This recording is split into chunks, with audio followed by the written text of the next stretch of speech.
லைவ்ல எல்லாருமே உங்க கடையை சுத்தி காமிங்க என்ன இருக்கு அப்படின்னு சொல்லி கேட்டுட்டு இருந்தீங்க. நான் ஓகே நம்ம லைவ்ல காட்டுறதை விட விளாகா எடுத்து போட்டா நல்லா இருக்கும், எனக்கும் ஒரு வீடியோ கிடைச்ச மாதிரி இருக்கும், நீங்களும் கடையில என்னென்ன இருக்குன்னு கரெக்டா ஒண்ணு பார்த்து தெரிஞ்சுக்கலாம். பெருசாலாம் எதுவும் இருக்காது, சும்மா சிம்பிளா தான் நான் வந்து கடையை ஓப்பன் பண்ணியிருக்கேன். நம்ம சம்பாதிச்சு ஒண்ணா வாங்கி கடையில வச்சுக்கலாம் அப்படின்னு சொல்லிட்டு வாங்க பார்க்கலாம் கடை எப்படி இருக்கு என்னன்ட்டு. நம்மளுடைய கடையில் பார்த்தீங்க அப்படின்னா ஃபஸ்ட்டு டேபிள் தான் இருக்கும். இதில் வந்து ஒரு 5 பாக்ஸ் வந்து நூல்கண்டு பாக்ஸ் இருக்கும். இதெல்லாம் வந்து பார்த்தீங்கன்னா ஸ்டிச் பண்ணுற துணி வந்திருக்கு, தைக்கிறதுக்கு கொடுத்துருக்காங்களா, அதெல்லாம் எடுத்து வச்சுருக்கேன். இதில் தான் வந்து பார்த்தீங்கன்னா நான் ப்ளவுஸ்லாம் போட்டு கட் பண்ணுற இது. வாங்க நெக்ஸ்ட்டு என்ன பார்ப்போம் அப்படின்னா என்னுடைய ஓவர்லாக் மிஷின். ப்ளவுஸ் எல்லாம் தச்சு முடிச்சுட்டு இதில் தான் ஓவர்லாக் போடுறது. எவ்வளோ ப்ளவுஸ் தச்சு முடிச்சா இதில் தான் ஓவர்லாக் போடுவாங்க, எங்களுக்கு தெரியாதான்னு சொல்கிறீங்களா? இல்லைல்ல சொல்லணும்ல, ஓனா எங்கே இருக்குது எப்படி என்ன பொருள் அப்படிங்கிறது சொல்லணும்ல, தெரியாதவங்க தெரிஞ்சுப்பாங்க அப்படிங்கிறதுக்காக சொல்லிட்டு இருக்கேன். இதுதான் வந்து பார்த்தீங்கன்னா ஓவர்லாக் போடுற ஓவர்லாக் மிஷினு. நெக்ஸ்ட்டு பார்த்தீங்கன்னா இது வந்து நான் உட்காந்து தைக்கிற ஸ்டூலுங்க. இதுதான் என்னுடைய மிஷின், பவர் மிஷின். இதில் தான் வந்து இவங்க தான் வந்து எனக்கு அப்பப்போ வந்து செலவுக்கு சம்பாதிச்சு கொடுத்துட்டு இருக்காங்க இந்த நிமிஷம் வரையும்.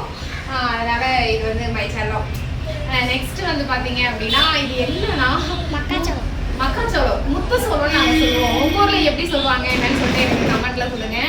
இது வந்து எங்கள் வீட்டில் எல்லாருக்குமே ரொம்ப பிடிக்கும். எனக்கு ரொம்ப ரொம்ப ரொம்ப ரொம்ப ரொம்ப பிடிச்ச ஒரு ஃபுட்டு, எனக்கு ரொம்ப பிடிச்ச ஒரு ஸ்நாக்ஸ் இது.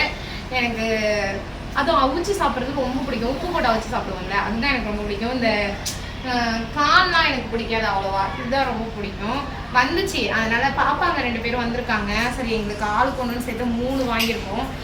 இந்த விளாகை முடிச்சுட்டு உட்காந்து சாப்பிட்ணும். சரி ஓகே இப்போதான் நெக்ஸ்ட் வாங்க. இது வந்து ஒரு ஸ்க்ரீன் மட்டும் விட்டுட்டாங்க. நான் கண்ணாடி கிளாஸ்லாம் முன்னாடி எதுவுமே டோர்லாம் போடலை. என்ன அப்படின்னா பட்ஜெட் ப்ராப்ளம். நம்ம இருக்கிற சுச்சுவேஷனுக்கு இப்போ வந்து அதெல்லாம் போட்டுட்டு கடையெல்லாம் கிராண்டாக இது பண்ணிக்கலாம் ஓப்பன் பண்ணுற அளவுக்கு இல்லை. அதனால சிம்பிளாக போதும், நம்ம இந்த அளவுக்கு பண்ணிக்கலாம் அப்படின்னு சொல்லிட்டு. நெக்ஸ்ட்டு பார்த்தீங்க அப்படின்னா இந்த இடத்துல வந்து நம்மளுடைய அம்மன் சாமியும் புத்தர் சிலையும் இருக்காங்க. இந்த புத்தர் சிலை பார்த்தீங்க அப்படின்னா என்னுடைய ஃப்ரெண்டு பிரியா, என் உயிர் தோழி பிரியா கொடுத்தது இந்த புத்தர் சிலை. பிரியா பார்த்தீங்க அப்படின்னா என்னுடைய கொஞ்சம் ஷார்ட் டைம்லேயே என் கூட ரொம்ப க்ளோஸ் ஆகி ரொம்ப எப்படி சொல்கிறதுனா ரொம்ப க்ளோஸ் ஆகிட்டாங்க.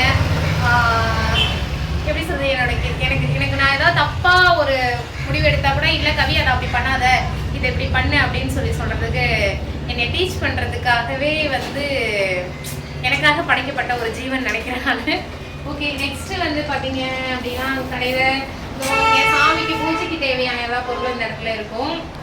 இந்த பூலாம் வந்து நேற்றுக்கு இல்லை முன்னாள் வச்சதுன்னு நினைக்கிறேன், காஞ்சி போயிருக்கு, எடுத்து வெளியில் போகணும்னு நினச்சேன் மறந்துட்டேன். அடுத்தது ஒரே ஒரு ஐப்ரோ சேர் இருக்குங்க இங்கே பாருங்க. இப்படி காமி ஃபேஸோட காமியாது. இங்கே வந்து பார்த்தீங்கன்னா ஐப்ரோ சேர் ஒன்று இருக்குது. இங்கே பெருசாக பார்த்தீங்க அப்படின்னா யாருமே வரமாட்டாங்க அந்த அளவுக்கு. கிராம சைடு தானே, நம்ம சிட்டியில் இருக்கிற அளவுக்குலாம் இங்கே யாரும் எதுவும் பண்ணிக்க மாட்டாங்க. மேரேஜ் ஆகிற பொண்ணுங்க அப்படிதான் வந்து ஃபேஷியல் பண்ணிப்பாங்க. மற்றபடி ஐப்ரோ ட்ரெட் பண்ண நிறைய பேர் வருவாங்க. அதுக்கு நமக்கு இந்த ஒரு சேர் போடணும். எப்பயாவது ஒரு டைம் தான் வந்து ஃபேஷியல் பண்ண வருவாங்க.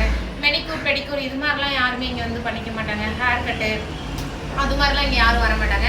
அதனால நமக்கு அதுக்கு தகுந்த மாதிரி சிம்பிளாக என்ன தேவையோ அது மட்டும் நான் வாங்கி வச்சுருக்கேன். அதுக்கப்புறம் இந்த மேக்கப் திங்ஸ்லாம் வச்சுக்கிறதுக்காக டேபிள் இது. ஒரே ஒரு கண்ணாடி. இந்த இதில் வந்து பார்த்தீங்கன்னா நமக்கு ஃபேஷியலுக்கு என்னென்ன ஸ்கின் டைப்காரங்க இங்கே வருவாங்கன்னு எனக்கு தெரியும். அதுக்கு தகுந்த மாதிரி ஒரு வச்சுருந்தேன். இன்னும் ஒரு 2 ஃப்ளேவர் வச்சுருந்தேன். கடை ஓப்பன் பண்ணதுக்கப்புறம் அவங்கலாம் வந்து ஒரு 3-4 ஃபேஷியல் வந்தது, அவங்க பண்ணிட்டு போயிட்டாங்க. இனிமேல் வாங்கணும், இல்லை கொஞ்சம் திங்ஸ் எல்லாம் வாங்கணும். ஐப்ரோ த்ரெட்டு, அழுகு ஜல்லு, இது என்ன முக்கியமாக தேவையோ அதை மட்டும் வாங்கி வச்சுருக்கேன். எக்ஸ்ட்ரா வாங்கி எதையும் வேஸ்ட் பண்ண விரும்பலை. அதனால் நமக்கு என்ன தேவையோ அது மட்டும் நான் உங்களுடைய வாங்கி வச்சுருக்கேன். இந்த சைட் பார்த்தீங்க அப்படின்னா வாமா கிட்ட போமா, இங்கே காமி இது காமி. இதெல்லாம் வந்து பார்த்தீங்கன்னா ஆரி ஒர்க்கு பீடு. நான் வந்து ஆரி ஒர்க்லாம் அதிகமாக இப்போதைக்கு போடுறதில்ல. ஏன் அப்படின்னு பார்த்தீங்கன்னா முதுகு வலி வந்துடுது. அதனால் அப்பப்போ வந்து நம்ம டிசைன் ப்ளவுஸ் தப்போம்ல, அதில் வச்சு தைச்சிக்கலாம் அப்படின்னு சொல்லிட்டு வச்சுருக்கேன். எனக்கு ஆரி ஒர்க் போட்டுப்பேன். எனக்கு வந்து ஆரி ஒர்க் போட்டுக்கிறது, மற்றவங்களுக்கு யாருக்கும் போட்டு தரதில்ல. இது சாரியில் வந்து கீழே வச்சு தப்போம்ல, அந்த பால்ஸ் புடவை வந்து கிழிஞ்சிடாமல் இருக்கிறதுக்காக வச்சு தப்பாங்களா அந்த பால்ஸு. யூஸ் பண்ணுங்க. இதெல்லாம் வந்து பார்த்தீங்க அப்படின்னா ப்ளவுஸில் வச்சு தைக்கிற லேஸ் ஐட்டம் இது மாதிரி தான் வச்சுருக்கேன். எங்கள் கடை இவ்வளோ தான். இது உங்களுக்கு தெரியும். ஒரே ஒரு தட்டு இந்த நான் வந்து இங்கே கடையில் சாப்பிட்றதுக்கு ஒரு தட்டு, அப்புறம் வந்து 2 கிளாஸ் வந்து எதுக்கு இருக்குன்னா டீ வாங்கி குடிக்கிறதுக்காக 2 கிளாஸு, ஸ்பூனு, வடிகட்டி எதுக்குன்னா சப்போஸ் டீ வந்து கீழவே டீ கடை இருக்குது, அங்கே டீ வாங்கிட்டு வரும்போது ஆடை படந்தது இல்லை அந்த டீ தூள்லாம் நடக்குள்ள அதை அப்படியே வடிகட்டி குடிச்சிக்கலாம்னு சொல்லிட்டு ஒரே ஒரு இவ்வளோதான் நம்ம கடை. இவ்வளோதான் பொருள் நான் வச்சுருக்கேன். கண்டிப்பாக இன்னும் கொஞ்ச நாளில் சம்பாரித்து நானும் ஒன்று ஒன்றா கடையை வந்து ஃபுல்லாகவே சேஞ்ச் பண்ணணும்னு நினச்சிட்ருக்கேன். பார்க்கலாம், சம்பாரித்து நம்ம பண்ணிக்கலாம். என்னுடைய பார்லர்னு சொல்ல முடியாது, ஆனால் சொல்லிக்கலாம். என்னுடைய பார்லரும் என்னுடைய டைலரிங் கடையும் உங்களுக்கு பிடிச்சிருந்துச்சு அப்படின்னா என்னுடைய சேனலை சப்ஸ்கிரைப் பண்ணுங்கள். என்னுடைய விளாக் பிடிச்சிருந்தாலும் என்னுடைய சேனலை வந்து சப்ஸ்கிரைப் பண்ணுங்கள், லைக் பண்ணுங்கள், கமெண்ட் பண்ணுங்கள், ஷேர் பண்ணுங்கள். பாய் பாய்.